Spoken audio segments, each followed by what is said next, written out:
Coalition Radio Network, and this is Greg Gold from American Idol. So we're tag teaming today, and right in front of me is Diane Sare. She is a candidate for the United States Senate in New York State, running as an independent. Now, you're running against, in this cycle, Kirsten Gillibrand. Wow, okay. So this is going to be Rock'em Sock'em Robots. You're here, you've taken the time to come down to D.C. about the seminal issue of our times, which is against, obviously, the war machine. Speak to us about your thoughts on Ukraine, about the incredible expense and the incredible, as they would call it, investment being made in the freedom of Ukraine, which is really nothing more than the greatest weapons garage sale potentially in American history. But what drove you to come here today? Because you know the expression from Belshazzar's feast, many, many tekel upharsin. The writing's on the wall, you've been weighed in the balance and found wanting. And the American people are going to be judged by history for our lack of action. People around the world don't care if our elections are rigged, if media blacks us out, if we are banned on social media. They're saying, why aren't you in the streets opposing what is being done in your name to make millions of people suffer all over the world? Excellent. So Greg Bolden, America Emboldened. So I guess I want to know, what causes somebody to want to run for Senate in today's environment? So I'm kind of curious about that. Perhaps. So what was the motivating factor? Well, I worked with Lyndon LaRouche for 35 years. He ran for president 8 times. And when he became too old to run anymore, as he said, he asked a group of us younger people to run for federal office or ran for Congress back in 2010, 2012.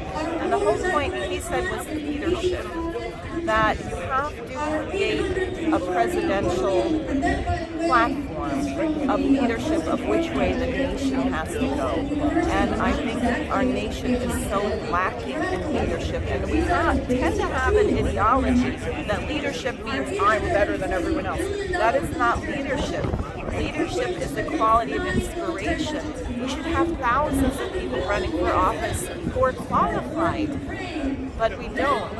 And therefore, I felt that perhaps my voice could help in that issue. And so you're running as an independent. Events like today, it's refreshing to see different ideologies all under one umbrella for one cause. Is it possible for libertarians, Green Party, more independents to get more seats in upcoming elections? Do you see a path forward with events like today? That's a very good question. I think it is possible, but only if we clean up the elections. I think we don't really know what the American people think. I think the fraud, am I allowed to say this on this platform, is far more massive than people realize, and it's many different ways. It's not just stealing your vote. Because how have you seen the fraud? Because I've talked to different people about, some people give me some concrete. Have you seen it in New York? In my own race, first of all, I turned in 66,000 signatures to place my name on the ballot. By midnight on election night, my vote was inching up to 55,000. I thought, well, maybe they'll at least say I got as many votes as I got signatures, So that's what I thought it was. When I woke up the next morning, people said, you have 25,000 votes. And I said, well, I had 55,000 last night. It was actually down to 30,000 by the morning, and by the Friday after the election, it was down to 25,000. And I have the figures from each county board of elections showing that my vote, that I'm not making it up. So I think that's just right in your face, very clear evidence. The state of New York has been particularly vicious when it comes to third-party candidacies. Much like Lucy pulling the football, they continue to move the target in terms of ballot signatures necessary. Put together some really egregious laws a couple of years ago.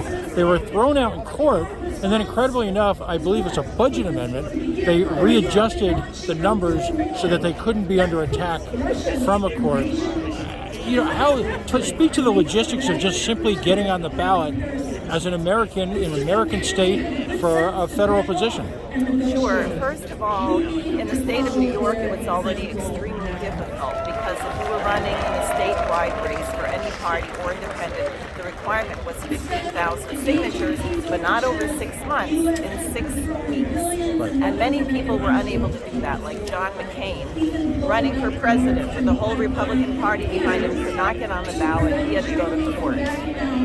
So if that was not bad enough, the two major parties, Republican and Democrat, and then the fake little parties, conservative and working families, who are just shadow extra lines for those parties, Right, the fusion candidates. right, got together to mandate that if you wanted to demonstrate you were not a quote-unquote frivolous candidate, that you had to get triple the number of signatures. Right. And that meant 45,000 valid signatures of registered voters in a 6-week period. Incredibly enough, here's some useless political trivia. Until very recently, you had to be a New York resident to actually petition.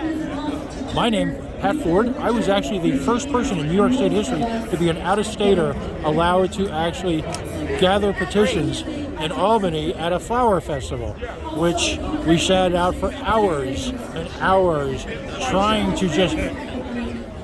My final question, Wait, I just want to do a shout out to Gary Benoyan for that lawsuit, right. which I was on. That was great. Gotta give him the credit. Right now, the Democratic Party in particular is paying a lot of attention to making it easier for people to vote. Yet at the same time, they're working aggressively to limit the number of candidates. Isn't that a form of voter suppression? Absolutely. It is suppression. And frankly, they're not really trying to make it easier for people to vote, but easier to play games. Whoever heard of an election being a season instead of a day? That's unheard of. Anywhere in the world, people think we're nuts. So my final question, just about today. Now you've gotten up, you've spoken. What do you want to see happen in the days that follow this rally? What do you hope to come out of today? I hope this grows. There's another rally being planned by some people who appear here for March 18th. We should have double, triple, quadruple the numbers. I and some of my younger staff members who've become more famous have been disrupting various congressional town halls, AOC, and every other one. I had a lovely breakfast with Chuck Schumer where I managed to bring in a bullhorn and have a little talk with him before they carried me away. I need video. That's I awesome. got a video. And we need to do that. We should not allow these representatives to lie to us, especially if they're running around the world claiming that we're bringing democracy to people. It's such a fraud. In the name of freedom, right? Yeah. Right. Diane, it's been a pleasure. I wish you all the best. Thank you so much. Thank you. I'm going to give you my card. Okay, great. So, I broadcast on the America Out Loud Network. The show's called American Bold. We have about 100,000 listeners per day, Monday through Friday.